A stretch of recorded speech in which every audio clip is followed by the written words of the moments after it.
Viana, engine 13, engine 12, rider 12, attack 2, ambulance 13, channel 5, general assignment, structure 5, example 3,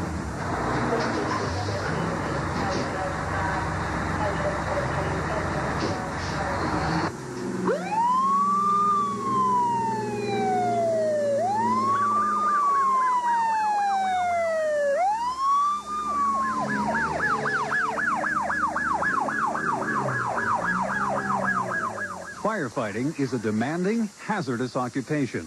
It requires strength, stamina, and quick thinking, as well as courage and bravery.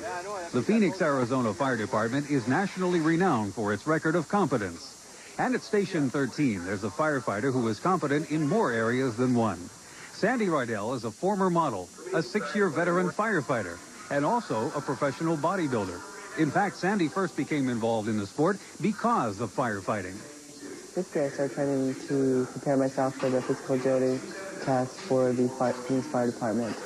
I needed a lot of upper body strength, which is where most women fall down in the physical agility test. So basically, I started training my upper body for that. But bodybuilding can be especially addictive. And before long, Miss Rydell found herself on the competitive stage, with a little coaxing, though. Basically, a friend of mine was going to compete in the Arizona State Championships. We were roommates at the time, and she said, why don't we train together for it, diet together, and, you know, go for it. So I decided, why not? I entered it, and I won. And from that triumph, Sandy progressed by putting precious muscle onto her shapely frame, inspired by her newfound motto. Intensity, that's my favorite word. It doesn't really matter how long you're in the gym. It matters how intense you are while you're in the gym. And I try not to spend too much time at the gym. I try and get a really hard workout in within an hour and a half so I can get out and do my other things. But bodybuilding still came second to her firefighting career, which had captured Sandy's interest from the very beginning. I just always have looked at the job as something that I would like to get into to help people, and a rewarding job. And so that's what basically inspired me to get on. And while bodybuilding became part of Sandy's life, she in turn shared it with her coworkers at the fire station. They were real supportive of me. Matter of fact, a lot of them became interested in competing and in lifting weights on a more regular basis. Everyone on the fire department has some kind of athletic background in some way. Obviously, they'd have to be in shape to get on the job and pass the tests and rigorous physical conditions that we have to go through, but I find more and more people are getting interested in lifting weights as a form of getting in shape.